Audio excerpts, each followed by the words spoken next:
and everything would be consolidated. That never happened. The powers that the Florida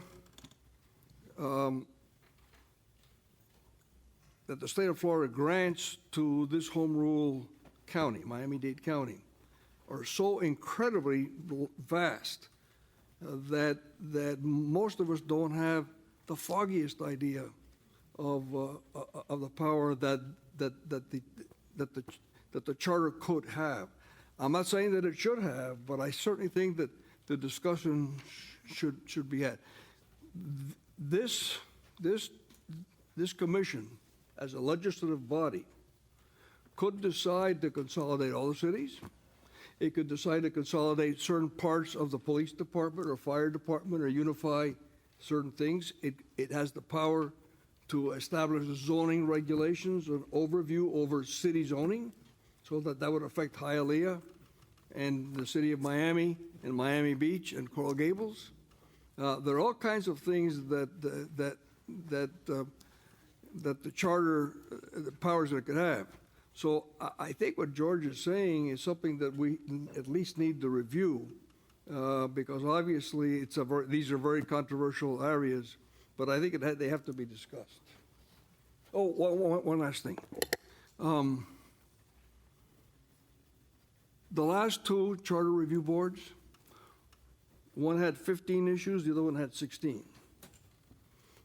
I don't think we can go over that.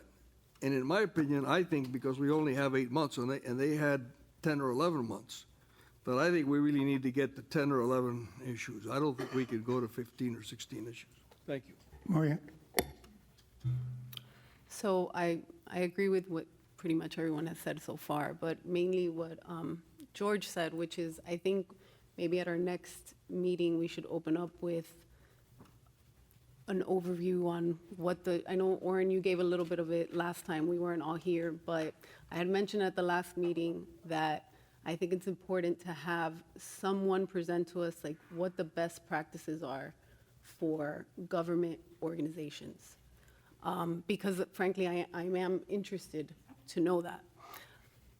Also, when I go down this list, I think a lot of it overlaps. While it is 21 bullets, I think a lot of it overlaps. So maybe with working with county staff can kind of figure out how to shrink this to make it into different subjects. And instead of 21, it might go down to like maybe 15.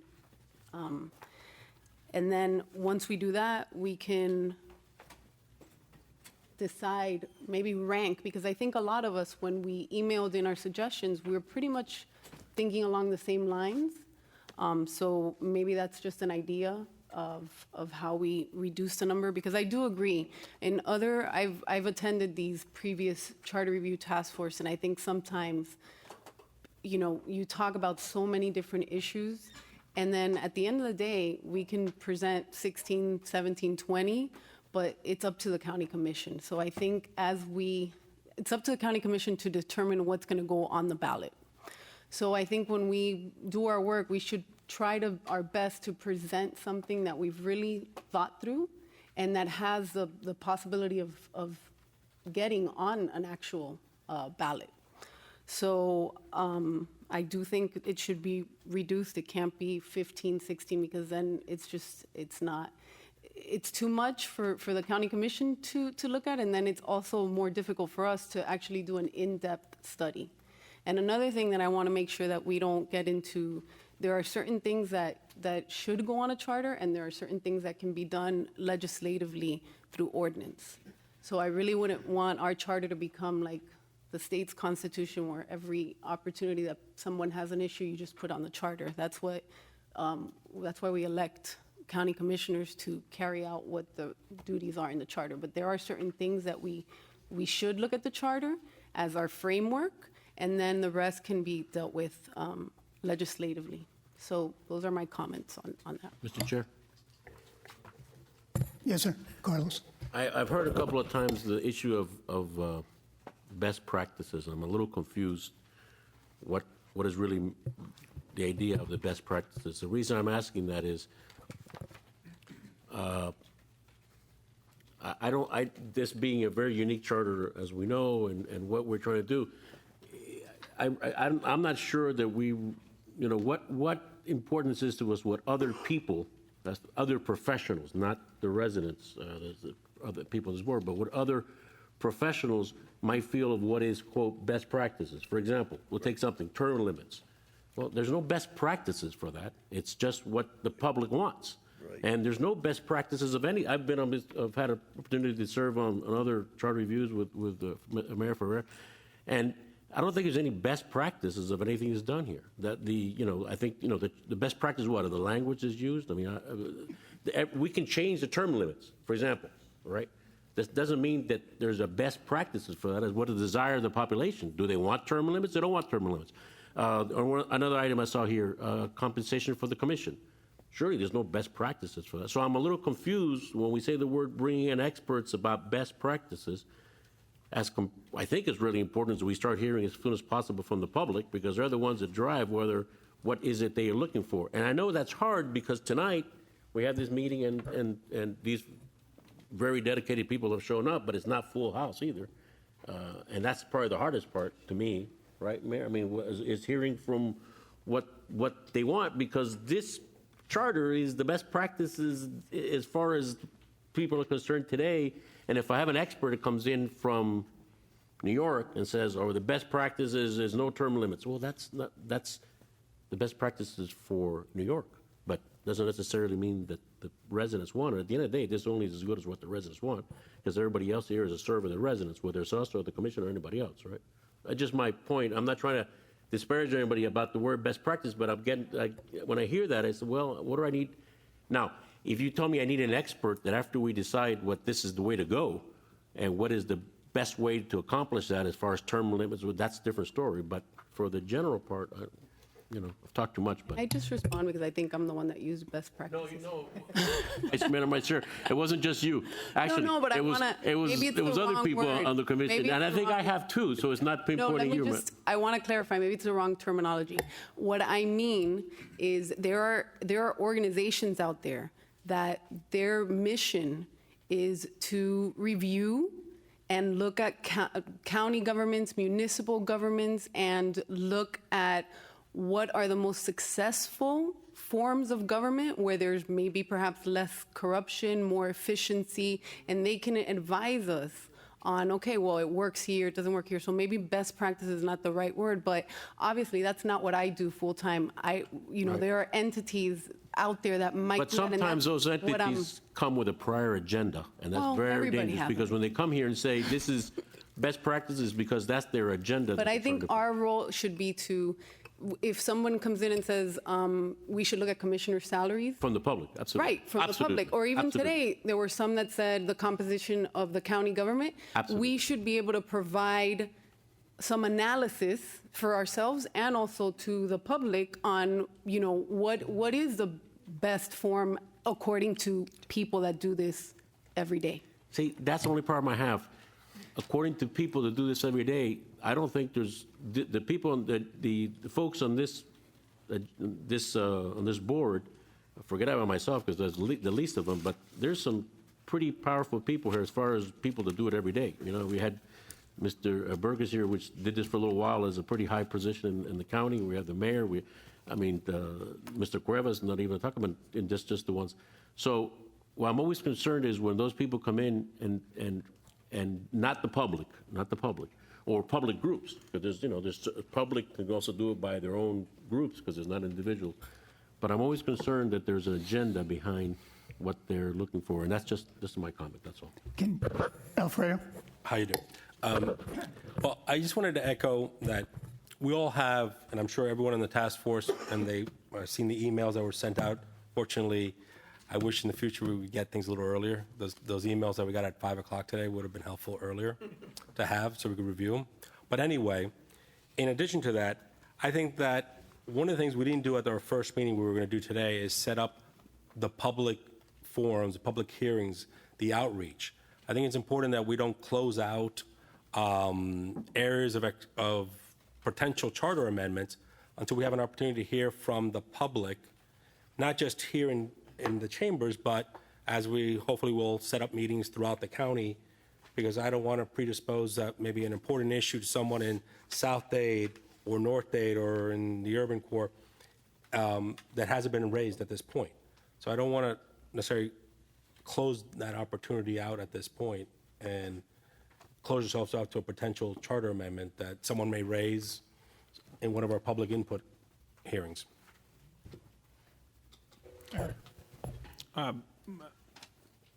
Commissioner Diaz-Padrón, I think what I want to talk about is just the structure of the document, in that this document really defines the way our county is going to work, and what are the roles and responsibilities of each individual portion of it, which departments, et cetera. And so when I mention best practices, I can only speak for myself, but I'll explain to you what I meant by that. So for instance, I'll just give you an example. Maybe it would be beneficial for us to hear from other large counties around the country in terms of how they formulate their budget. What's the process that they go through to arrive at that final document? How many of those counties' documents are created by, in essence, the mayor, and then essentially voted on in one chunk by the county commission? Maybe there's another process that we could go through to arrive at a stronger number that would include input from various segments of the community and elected officials that maybe are closer to certain segments of the population. And that's just one example, but you could point to a litany of examples, many of which have been outlined for consideration here, that we might be able to hear from other cities, other experts around the country, and maybe because they say it doesn't make it the best practice, if you will. I think when I mention that term, I'm just referring to other ways to do it than we're doing it. So, and it might be that we hear from those people and we decide what we have in the document's the best. But I think we should hear it nonetheless. If I may respond, I agree. I think what I was talking about, I'm not saying that once you've selected the areas to go forward, absolutely, how the best way to accomplish it. I'm saying is, how do you select the areas that you're going to focus on? Because like Mayor Ferreira said, if there is 1,000 different topics that you could think about changing in this county charter, and then you guarantee you won't do anything. So that is one of the points I was trying to raise at the outset. It seems like the will of the task force is, before we start winnowing down issues, is to get some more public input. But I will tell you from my perspective, what I saw in the experience I've had is this community faces major regional and countywide problems. The only legal entity that can solve those is Miami-Dade County. And I believe that there are inherent in the current governance structure issues that hamper the ability of the county to address those regional county-wide problems. They come out of litigation and lawsuits interpreting a strong mayor provision of county government. 3 things came out of that litigation. 1, the Board of County Commissioners of this county has to be the governing body of the county. 2, the powers that were given to the strong mayor were simply the powers that the county manager had. Precisely. No more, no less.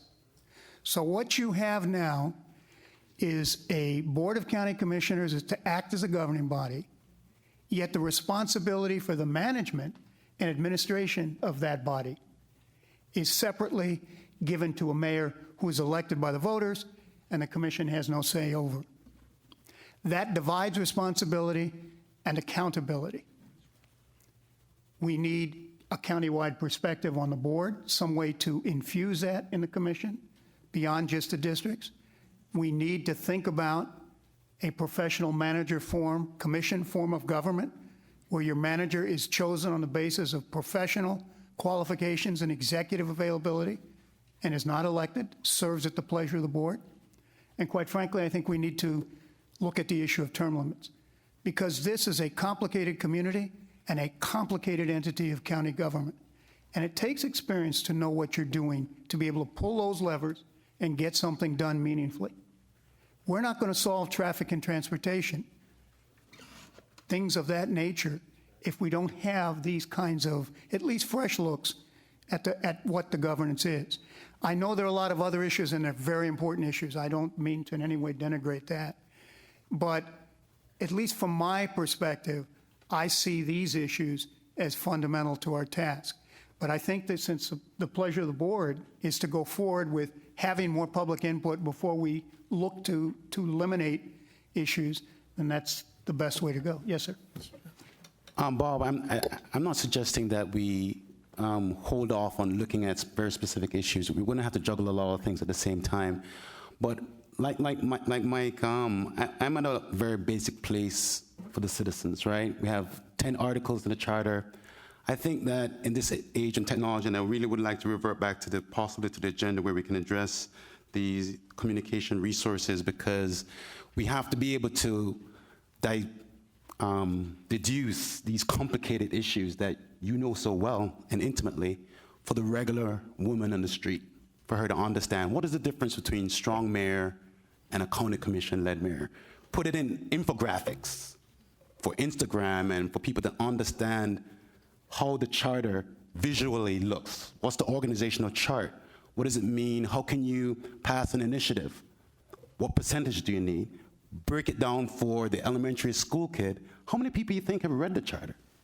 I don't think many people have, right? So I think we need to go back to basics. If we're going to be going to the commission, remember the commission approves these amendments that we recommend, but the commission represents 2.7 million people that they have to answer to.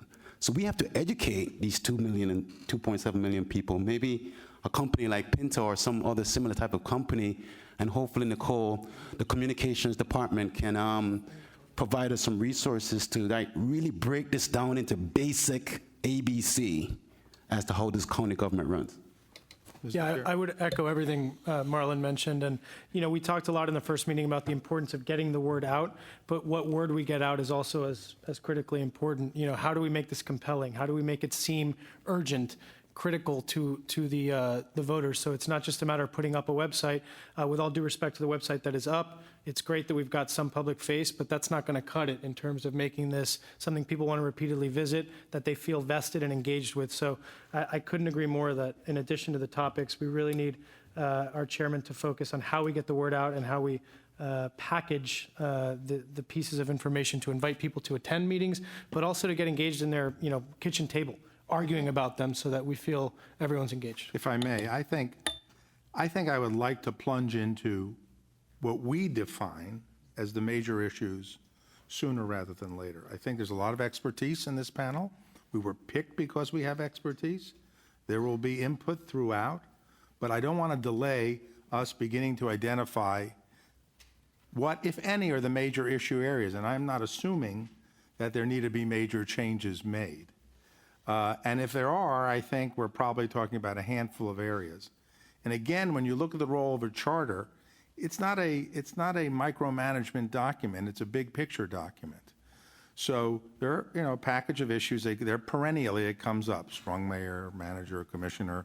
I guess we'll wind up having to deal with that. But if we're also talking about the organization of county government, I think more fundamental issues are, when Miami-Dade County, when Dade County was first founded, it went all the way up to Juno Beach. That was a unit of government that was organized to take care of the needs of that large unpopulated area. The boundaries of the county were established, 100 years ago, the current boundaries of Miami-Dade County, something like that. Who's to say even that is the rational boundary for the delivery of certain services? So I think if we're going to be looking at the big issues, we need to look at what services are best delivered by the county government and what should be devolved to the cities. What should go up from the cities and be handled at the county level? Is the county government, and I know we don't have the power to change things in Broward County or Palm Beach County, but are there certain things that are more important and should be dealt with at a level above Miami-Dade County? I mean, the notion that transit stops at the county line, the notion that our airports and seaports don't necessarily work together. I mean, so I think, to me, these are the kind of big questions I think we need to get into, not refight the same battles that have been fought, for the last 20 years. But I think we need to plunge into them. I think we have the expertise up here to begin to say these are the areas we want to look at, and we will have input as we go. All right, can I get, well, did you want to say something? Yes. Okay, Yes, sorry. I just wanted a second, because first of all, I want to thank you for saying that you would take the chairmanship, and I want to thank you for being vice chair. It was such a smooth vote, and I'm very grateful because I've heard, of the depth of the expertise here, and it's just a relief, to tell you the truth. And I know that to be able to run this meeting well, you have to accept the fact that everything is interconnected, and that when we bring up one issue, it often leads to another. And as an example, this agenda is now headed toward marketing, which some of us have already touched on. It is hard to get people interested in charter review, bylaw review, any of that kind of review.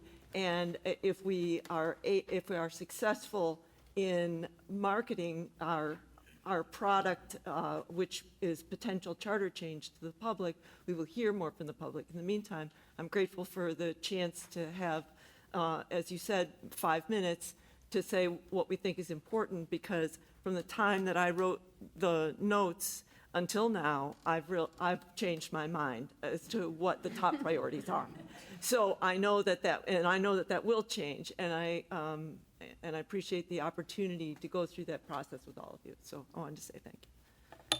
Well, and can I get a motion from the task force as to how you wish to proceed, either to continue and have, along the George Burgess thinking of getting more public input, what George suggested, or along Neeson's idea? Do you want to proceed now to go ahead and start winnowing ideas? I don't Michael, necessarily view them as mutually exclusive, and I think we can maybe coalesce around a strategy where we do begin to winnow, but we reserve the right, if a very compelling, critical issue comes from the community, to add to it. We begin focusing our own efforts while also simultaneously. That's an excellent. Mr. Chairman, I completely agree with Mike. I think one does not exclude the other. In other words, I think we can do both. Can I make a motion that our esteemed chair take the issues, the areas of study that have been set forth by the members of this body, and try to group them, if you will, and then try to organize our meetings around those groupings? Maybe we'll have a meeting that, as a body, we focus on one specific area of the charter, as opposed to everything at the same time. We can hear public testimony from the public on anything the public wants to speak about, but that'll make our meetings, I think, more efficient, and we can organize our thoughts and our suggestions accordingly. Maria? I'll second that if that's a motion. Okay, if I could be heard, my preference would be, and I respect what Eric's saying, but I think there has to be as much more active involvement from all of us, because it's our collective work product. And I'm hesitant on myself as one person to start limiting. If a majority want to winnow down what and how we do it, I'm amenable to that. But for me to say, Bob Cuevas to say, these are the 4 issues or whatever, I'm a little hesitant to do that, because I think all of us, it's important that we all have that. I don't think that's not what I I don't think seconded. that's the motion. The motion was to take the areas of study that have been suggested by the members and try to organize them into a grouping, if you will, groupings of different areas of study. So for instance, if there are multiple suggestions with regard to Article 7 or any other article for that matter, take them, group them together, and outline the agendas going forward of future meetings for when we will discuss which issues. That way, members of the task force can come prepared with comments and suggestions for those articles. We can discuss them, and then you can winnow down based on that discussion from the task force. Mr. Chairman, so far, there are several main big topics that are not on the list of 21 that have been brought up tonight. And for example, the issue of the powers that the charter could have that are not included, but are part of the constitutional mandate, to me, is number one in the beginning. Number two, we also, somebody here talked about, Neeson, it was you, who said that originally Miami-Dade County went all the way up to Juneau. The fact is that, and I've sat in that seat right there for almost 4 years and heard time and time and time again, no, we're not going to do that because, it wasn't said, but the implication was that, well, Broward County, why should we spend money on transportation? Broward hasn't spent as much money as we have. Let them pay a larger proportion, that kind of thinking. The point being that there are a lot of items that are regional in nature that really need to be addressed regionally. And one of the reasons why we have not progressed more than we have is because we haven't addressed them regionally. So that to me is number two. Then you get into the whole issue of the strong mayor and the manager format and what are the powers, and there's no question that the Constitution and the courts have so ruled that all the power is in the commission. So in effect, what we've done is we've elected the manager. We have an elected manager, in effect, is what we have. We don't have a strong mayor form of government. So to me, that's a third issue that has been already discussed this evening. That comes. The fourth issue that's popped out a couple of times is the question of pay.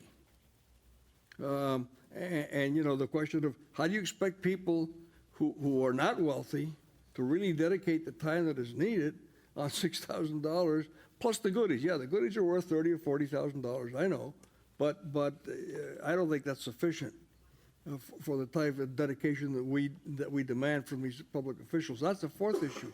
A fifth issue that has come out has been the discussion of term limits.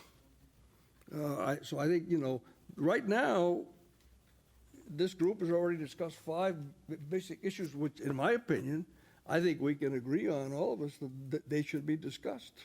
Now, if you want to go beyond that, Mr. Chairman? So I was trying to get a motion from the board as to how, task force, how you wish to proceed. I had thought originally we would start winnowing tonight. There seemed to be some hesitancy expressed by that. If you're amenable to that, we can take and put these 21 on a list, have the clerk give us each a copy of the list, and we pick the top 5 each of us like, and the ones that get the most votes are the ones we go forward with. Bob, George? I think, or through Mr. Chair, I think maybe we should try to winnow tonight, but that doesn't mean we shouldn't still give some exposure to everybody of the, the power and the scope and breadth of the charter and what the charter could or could not include.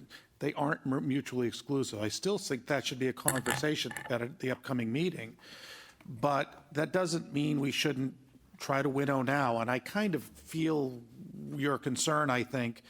I know if I were you, I'd feel a lot more comfortable feeling that I was not maybe misinterpreting the list or including or excluding something. And I think we could tonight at least share what we think among whatever could come out from more input from the public, whatever could come out from a more of a conversation about what the charter includes as far as scope, services, responsibilities, and all of that. But why don't we try tonight to at least help Bob a little bit and maybe go around the room and just say, look, these are the things that at least we thought were important when we put our list together.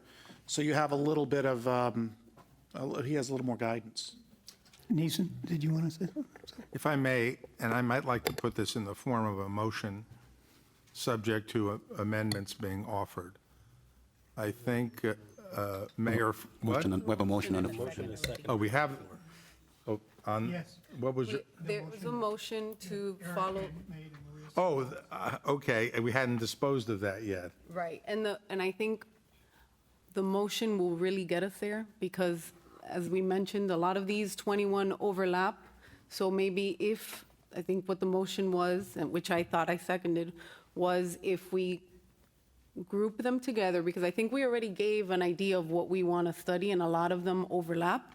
So I think staff can put together a refined list, and then at our next meeting, based on that refined list, then maybe we can say, okay, these seem to be the ones that stand out, and then, you know, we can, at each agenda, we can pick 2 of those, and that'll be the subject of that meeting, and we'll have input on those 2, and then, you know, we go from there.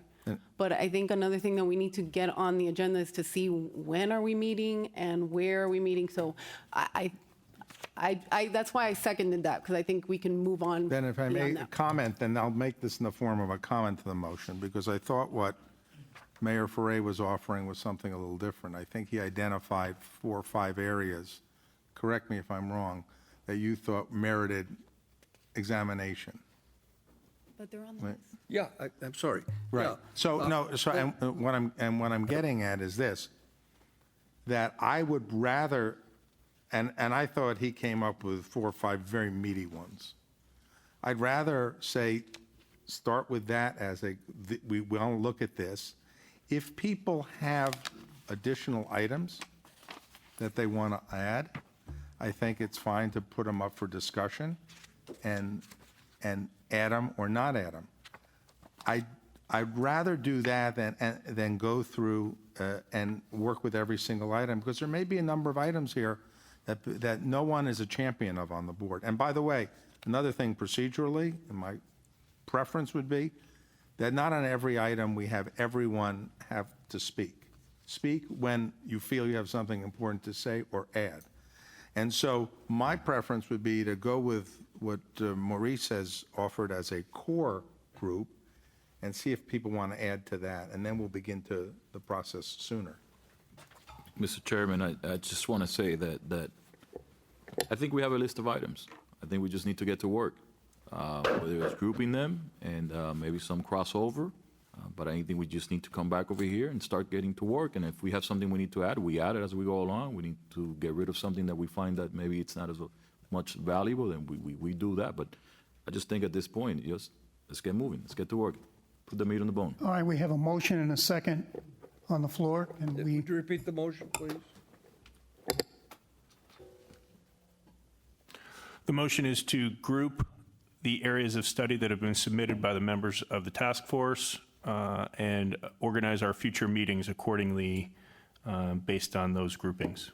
I would like to make an amendment to the submitted and those that are being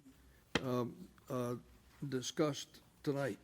So you said you changed your position and you want to add some. I think you ought to add them. And I've just hit on 5, and I have a 6th one, which is the commission structure.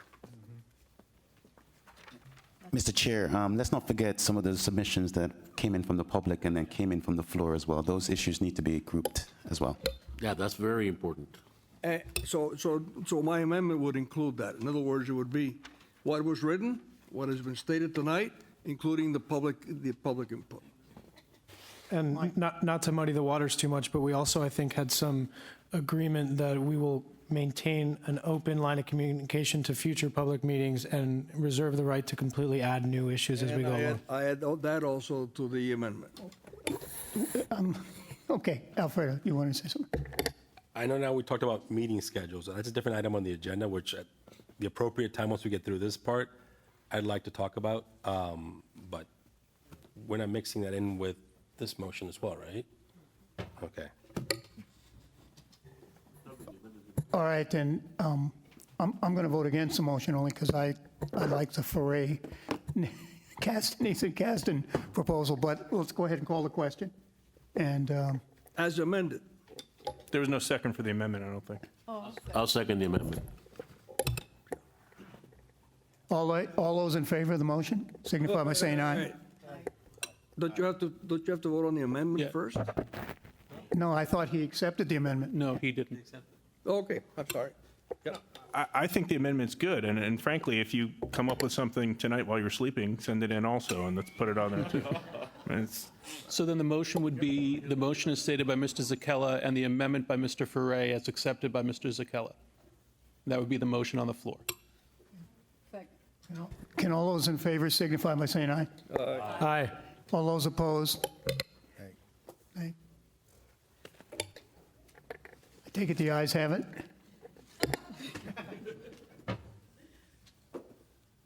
All right, next order of business is meeting schedules. Oh, meeting schedules. I did want to, I think that was important because I know that at the last meeting, we started talking about the meeting schedules for the entire task force duration. And I know that we wanted to have meetings in the evening, a lot of them here at the chambers where they could be public, there will be public input as we had today. Also, we could discuss the issues that of whatever that evening topic we're going to have. But the county attorney had talked about how, and there's a quorum, sorry, I'm going to bounce around, but there's an issue of quorum. So there's always been a concern at previous task force that there would be enough quorum to act and would not have too many meetings where you won't have enough members to even have to cancel a meeting at the last minute. So one of the things that came out of the last board meeting was that we could have policy decision meetings that do count as quorum, that requires all to be here, so we could have meaningful discussion. But we could also schedule regional meetings, which would be more of a fact-finding, getting public information, where you're not required to have quorum, yet anyone's welcome to attend to the board, and we're able to reach out to all the parts of the county. So I think we need to, at this point, figure out how we want to structure our meetings. If we want to continue having the meetings here for the policy discussions and having these outreach meetings in order to reach out to the different parts of the county and get what ideas they may want to be addressed at the charter. Mr. Chairman, may I address that issue? Yes, sir. The reason why I recommended committees was not so that they would be committees like they work in Congress, the legislature, or Miami-Dade County Commission, but that we could have a minimum of people go to these meetings, so that if there's 15 of us and we have 4 committees and there's 4 people or 5 people in the committee, you know that those 4 or 5 people will be there, or at least 4 out of the 5 will be there. 15 won't show up. That doesn't happen. And if you go down to South Dade or to Aventura or wherever it is, and the only purpose for the committee is not that the committee would establish committee work or committee reports, because I don't think that's going to happen, and it doesn't make any sense because it waters down the process, but that it permits for these meetings to go forward with decorum. In the past, what happened was this. We'd go there, and there was 21 or 22 of us. There were 5 or 6 people present, so we waited for a quorum. Half an hour would go by, 35, 45. Then we said, all right, let's just have the meeting without a quorum. Well, then people would get up and they'd say, well, that's not fair to us, because just because we live in South Dade County, you're ignoring us, blah, blah, and it was just a bad feeling. If you do it by committees, I don't want to go to Homestead. I'm not going to go to Homestead, but I'm not going to go to Aventura either, but I will go to Westchester, and I'll go to the Miami Beach, and I'll go to Coral Gables. And if we have the committee broken down that way, I think, we can start the meetings right away on time, and people aren't going to feel slighted.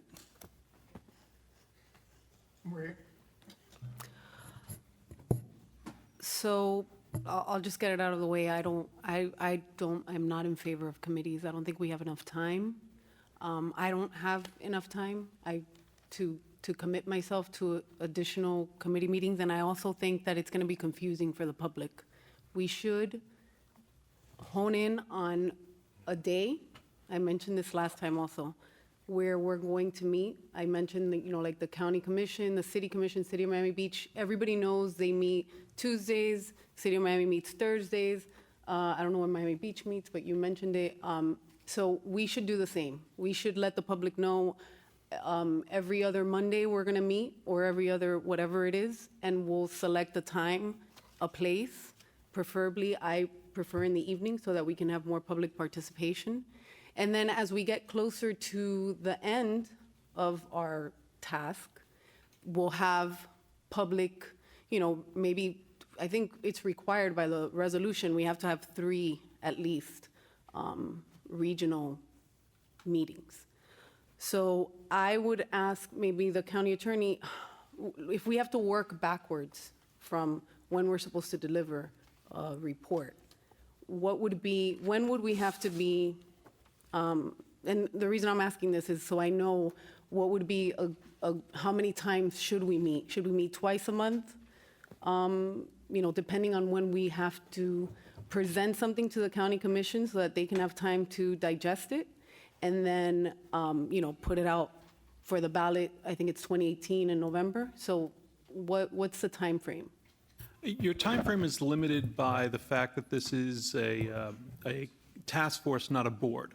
So your time frame essentially is 1 year from its enactment, which was March of this year. So you should plan on finishing your work by approximately February of 2018. So that would be the outside time period that your report should be prepared by. As you noted, you have a requirement in here, once you come up with preliminary recommendations, before you finalize those recommendations, the board has asked you by the resolution in paneling this task force to go out and conduct regional meetings. There's not a set number that you have to have. They suggested, for example, there were 3 in the suggestion. You can hold those regionally. You can also hold meetings in a centralized location using audio-visual and telecommunication to allow input from other areas of the county as well, but it intends for you to reach out to all areas of the county. In the past, the task force had a meeting where all the members had to be present for sunshine purposes, but it allowed members of the community to either call in or use another mechanism to communicate with you. So you should plan on having your work done in February, those regional meetings being done before that February meeting, and then before that, you have the preliminary discussions where you come up with what you tentatively believe should be the recommendations of this task force to the board. So I guess that's the best schedule I can give. How many meetings a month, how many times you meet until then is really a question for this task force and how efficiently it works. Mr. Caston? So I know the chair is trying to be considerate of all the members of this committee, but I would rather let the chair come up with a proposed schedule, timing, and present that to us, judge how much time we need, how much we need to meet. I mean, I think that's part of the role of the chair, is setting our schedule and agenda. And we are now almost more than halfway through our second meeting, and we haven't gotten to the substantive issues yet.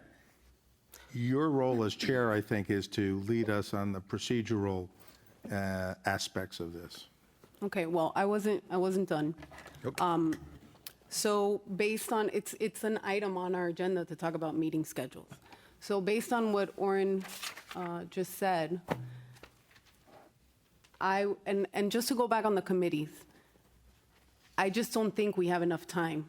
And in addition to that, I think we'll be criticized. No, but I want to let you know why. I think we'll be criticized if just 2 or 3 of us show up, and then in that specific meeting, something was discussed, and then it wasn't favorable, then we'll be, there were not enough members there. So based on what you said, I would prefer if maybe we can start off with 2 meetings a month. This is just a suggestion. I agree.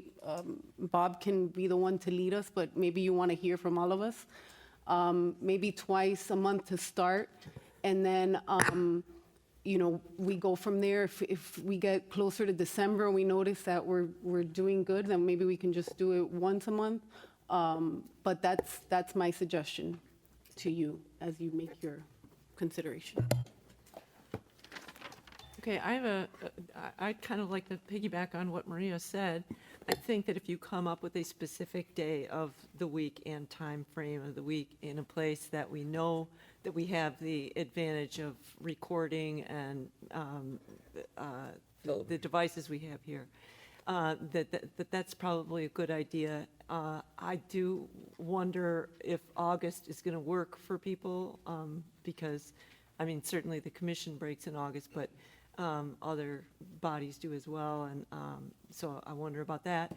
But if we could do twice a month at a specific day of the week, Monday is an interesting day because it seems to have the availability. I mean, we have a pretty good group here tonight, so, and then proceed to the regional meetings. And if I interpreted what Mayor Frey said correctly, he's trying to say that when you get to the regional meetings, that we don't necessarily all have to attend. We attend if we can, and the public, and have the public understand that ahead of time. Right. Because certainly what we would like to avoid the scenario that he was describing.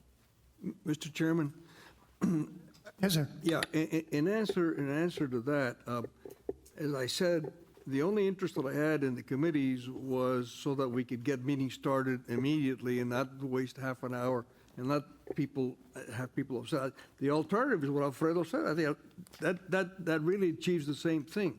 Now, what Maria said is 2 meetings for the next 6 months. That's 12 meetings. She also said that we have to have a minimum of 3 regional meetings. I don't agree with 3 regional meetings because this is a very big county.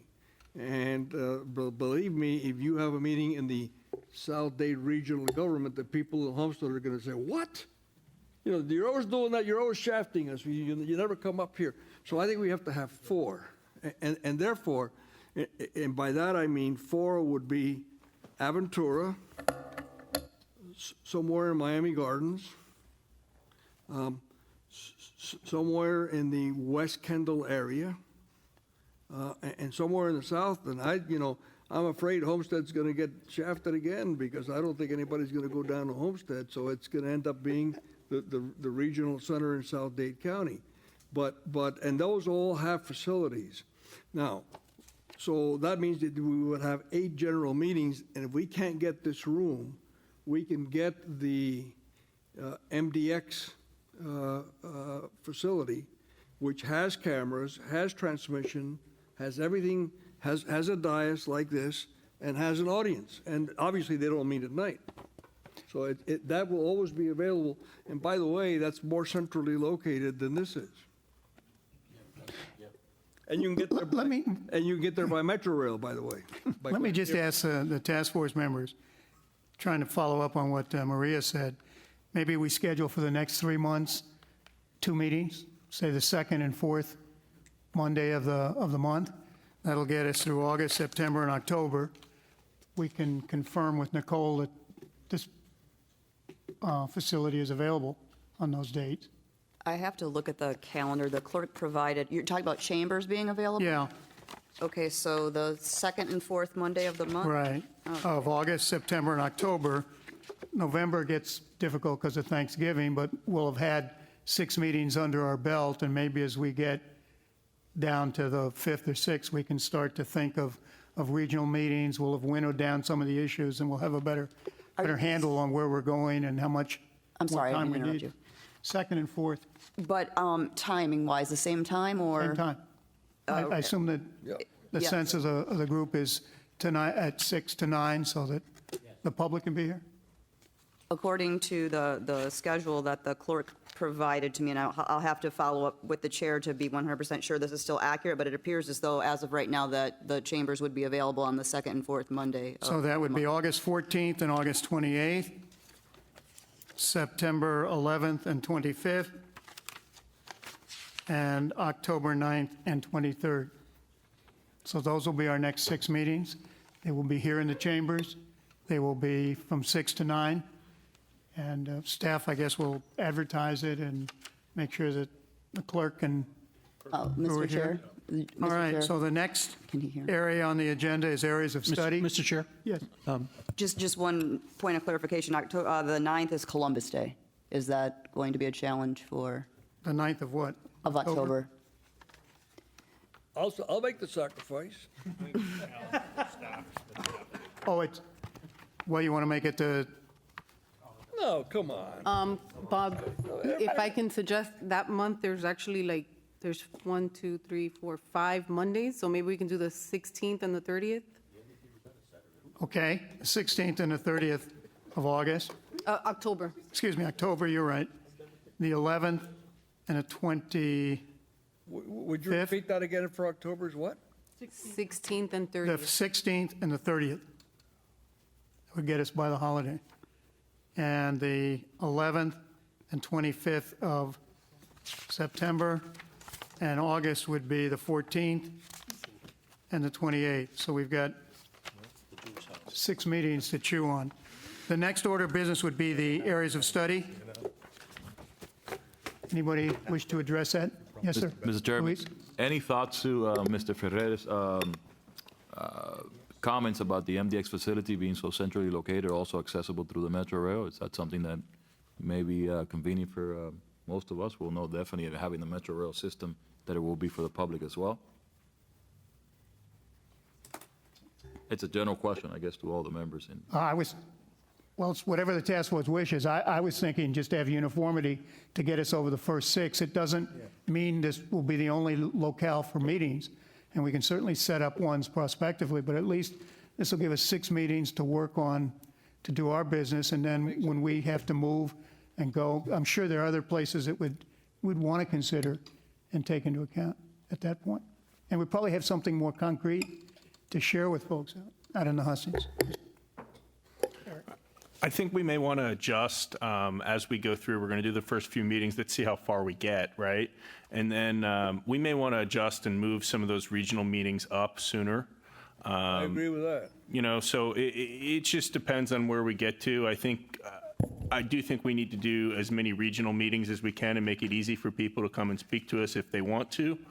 I can't speak for anyone else on the task force, but I commit to make every effort possible to go to every single meeting we have, regardless of where it's held. So whether it's at MDX or whether it's in Homestead or whether it's in Aventura or whether it's in this chamber, I'm going to do everything I can to be there. I hope everybody else will as well.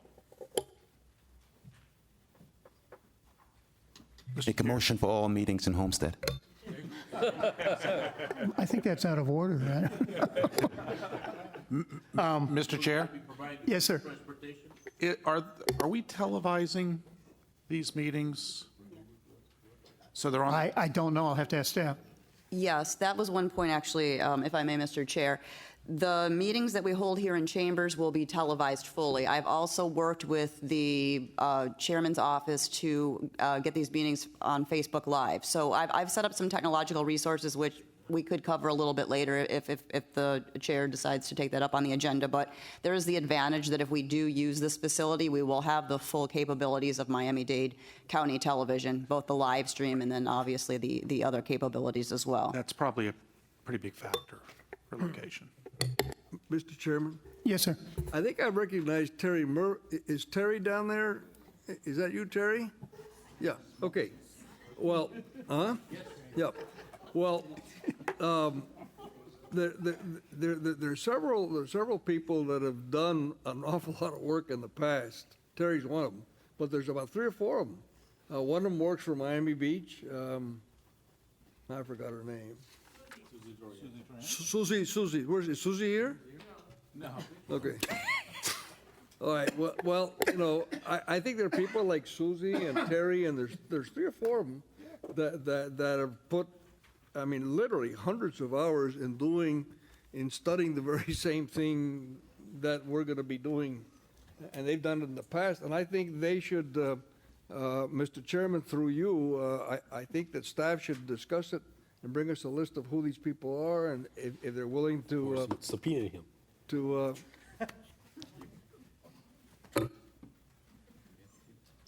Okay. We have, I think we've already done the areas of study, unless you want to go over those again. Wait, that was a request. Is that accepted? Is that what you wish me to do, to work with staff so we can reach out to these various people, to Terry and I want to hear from you, to Susie? Chairman, that you've accepted that. Yes, sir. Thank you. Can I just clarify, I mean, if Maurice, if I may?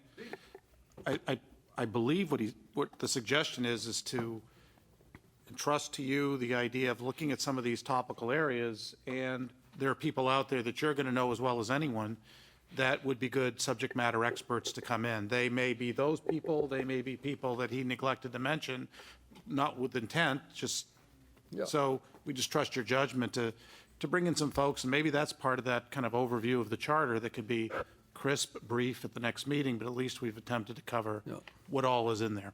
But then you go, if I can, but okay, and that's maybe fine, but then let's give credit to the people who came up with the idea also about the experts you're talking about. But so then those come with a certain degree of an agenda, and that's not necessarily the public.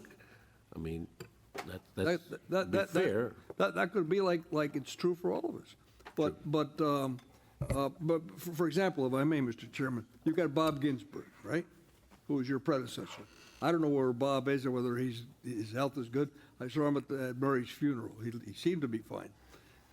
He left here, he retired in Vero Beach. He works as a judge on zoning matters in Orange County. And I said, you gotta be kidding. You mean to tell me that zoning is done by judges? He said, absolutely, and it works. It's unbelievably how well it works. I've never heard of that. I think Bob ought to come down here and tell us how it works. Well, maybe that's true, but then I want to give credit to those that really, that was the best practices maybe they were talking about, and I was kind of right. So that I just didn't understand what you meant by the best practices, maybe, to you and to the gentleman. But that's kind of what you were saying, right? I guess to give credit to you, Madam Vice Chair. So if we'll go along that, at the last meeting, I talked about I guess we're in other discussion items. Well, I wanted to do the staff report on the budget, and the technological and communication resources, and the marketing. At the last meeting, I talked about the National Civic League. I don't know if staff had an opportunity to look into that. It may be at the next meeting, you can give us a little, if you were able to find anything on them and whether they're willing to offer something to us. I know. Did anything come of that? My understanding was that we were going to narrow down all of the areas of study first and then assign the appropriate experts to those particular areas, unless I misunderstood the directive. So I do recall you bringing that up, of course, but I thought we were going to postpone that until we had the full proposed list of studies, and then we were going to look at the experts. Mr. Chairman, I disagree with that. I think Maria's intention was not that, and I really, if I may, and I really think that we added to that the League of Cities, the Conference of Mayors, and there's a county organization, isn't there, George? Yes, Florida Association of Counties, National Association of The National Association of Counties.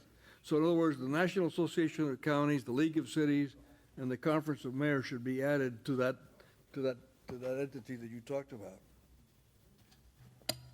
And it works once we have a list, but I'd like to maybe, if you can reach out to them already and know that we're interested in hearing from them, and if they're interested, not only the National Civic League, but all the other ones that were just mentioned.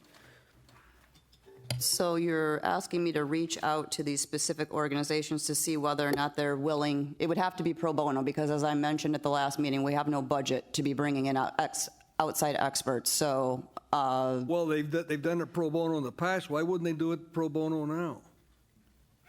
I don't have an answer to that. I'm just giving you I think the the reality. question. We're asking you to get an answer to that. Okay, so are there any other organizations that you're asking me to look into besides those that you've just mentioned? I have a question, Mr. Chair, Madam Vice. All right, could we go to the... Mr. Chair? Yes, just sir. one question, just to understand, and I'm not opposed to it, but so these I don't call them experts, what do you want to call it? Are they going to come and talk to us based on what we decide are the topics, or are they going to come present the topics? I'm just confused. I'm not saying either way. I'm just understanding what the role will be. Them to come up with the ideas, or to, of course, anybody can come up with an idea, the public, of course. If we're going to invite them at this stage, Yes. it would kind of seem they're going to come and give us what they think without any reference to add to this list. No. That's where I'm a little confused, and I apologize. I'm sorry, Maria, you started this thing, so you clarify it. I don't think that they're coming to tell us what we should be talking about. I think, obviously, we're going to have a list of things that they're going to be looking at, and I think that's something that the chair is going to come back with staff recommendation, and the input of Terry and Susie and Bob Ginsburg and all the other people, and Merritt Sternheim and the other people that are experts in this field, and say, listen, forget the county organization, they're worthless, or forget the city this, and we're going to come back and discuss it. Right. Yes. So if we talk about how we were going to structure the agendas, maybe if there's two topics, for example, form of government, that's where I would think the National Civic League fits in, maybe the National Association of Counties, depending on what we're going to be discussing. There might be topics that we don't like, commission salaries. I don't know if we really need a specific group to tell us about commission salaries, but things such as structure of government, that's one that maybe we should have different experts give us their,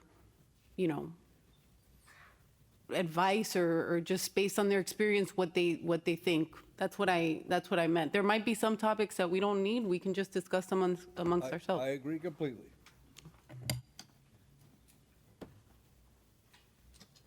All right. Can we go on to the staff report on budget, technological and communication resources, and marketing? So as I mentioned earlier, there is not a budget for the Charter Review Task Force, but I have spoken to our communications department, our internal services department, and our IT department. As we discussed earlier in terms of chambers, I've worked with the team to, if the task force so wishes, to be able to televise all of the meetings that we do hold here in chambers, along with using Facebook Live as a resource too. I think that if you recall, when we held them, for those of you who were here, when we held the meeting in the library, for those of you who looked at the link that I sent to you, the lighting was, and the quality of video were rather poor. So if we do want to have good quality video and we want to have access to the social media feed, the chambers is probably the best place for us to for that to be able to happen. It's not to say that we can't have meetings off-site, but it would require coordination, and it would also require resources. And having meetings after hours as well does also require resources. There are costs associated with those. I'm sure that most of you are aware of that, but having meetings after hours does incur specific costs, like having security guards, lighting, parking garages, and things like that. So that is a consideration, and that does come out of the general fund. In terms of public outreach, I've spoken with both the chairman's office and our internal communications department and in the mayor's office of communications. And I noticed that a couple of the task force members were using the hashtag CRTF 2017. So I've encouraged the communications team, when they are tweeting and posting about the task force activities, if they could please use that hashtag as well. That can help us to start some communication and to start indexing the conversation on social media. I also did want to defer to the county attorney, though, because there may be some sunshine law issues with using social media. So I just want to make sure that we're all clear on, if we do choose to go that path, that we don't encounter any sunshine law violations when we are using social media as a task force. So, Mr. Attorney? Sure. One of the things that we discussed at the first task force meeting, and I want to emphasize, to the extent you're all using Twitter accounts and hashtags that are similar hashtags, social media can become a non-sunshined avenue of communication between task force members on substantive areas. So it can be a very useful tool for the public to tell the task force generally what the public is interested. The task force can look at it, but to engage in substantive conversations about the issues before the task force, where multiple task force members are engaging in that conversation, would create a potential sunshine violation. So while I think if it's the task force's preference to have that social media presence, I would advise the task force members to not talk about substantive matters themselves on that social media presence outside of the sunshine. and to allow that communication to be done by staff through your direction, so that you don't have unknowingly a conversation with other task force members. So for example, if there's a tweet that comes in from the public that says we should explore issue X, and one task force member says, I agree with this, and then another task force member on that similar hashtag says, I disagree with that. All of a sudden, you're engaging in a conversation outside of the sunshine. So the one thing that I would caution is to avoid that from individual task force members. Use that as a resource to communicate as a task force with the public, collectively through the administration or through the chair, or as a way to gain input from the public, but don't use that as a way to comment back to the public as individual task force members, because you could potentially unknowingly enter into a sunshine issue. Through the chair, the comment about substantive, wouldn't it be wise if we simply just stayed away from Twitter? Let's just not engage, period. And then you don't. I think that's an excellent suggestion, Mr. Burgess. I wanted to give you what the legal requirement is, but if you want to be completely without fault, I think that's an excellent suggestion. Through the chair, I wanted to make that point. When Nicole mentioned that we could use the communications department at the county, as I alluded to before, I really admire some of the ways county commissioners, and I know Commissioner Levine Cava has been floating around here, and she's an expert at getting communication out there to get people excited in colloquial ways about coming together to give us their input at the appropriate time in the regional meetings. So I was hoping that the communications would be able to plan a graphic or a catchphrase or something that we'd all be happy with that would begin to engage the public to get them out to these regional meetings. Mr. Chairman? That's my Yes, sir. interest in. Who you recognize? I don't know who, yes, sir, is. Martin, and then you're going to get your I think the notion that any of us on this task force would be restricted from using any communication tools that we have while understanding the limitations or restrictions of the law is troubling to me. But I think the reality is that social media and technology is here, right? We have to figure out a way, and Nicole, you've said it about 5 times now, that there's no budget. So we're going to have to get very creative now as to how we communicate with the public, right? I think for us to ignore using social media as an information tool I think would be a disservice to the public. I would rather hear advice from the county attorneys as to how to effectively utilize social media without breaking the Sunshine Law. I certainly know from listening to Joe Centurino that he said very clearly, if you go back to his presentation, that all communications are sunshine, whether they're in the public eye of social media or they're through in writing, right? Any exchanges between members, anywhere, right? So that's clear to me that if I see a communication from Alfredo talking about his pet dog not having enough annexation rights or something, then I'm gonna just see it and not respond. But he's communicating, right? But if I'm sharing, for example, Nicole sent out a great memo from the last meeting from June 28th, and I emailed that out to my people that I know, and I also shared it on Facebook. Whether anyone comments who's a task force member, I'm not going to respond to them, right?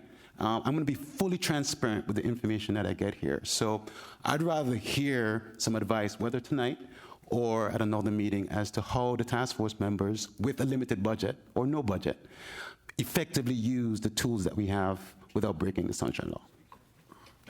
And just quickly, I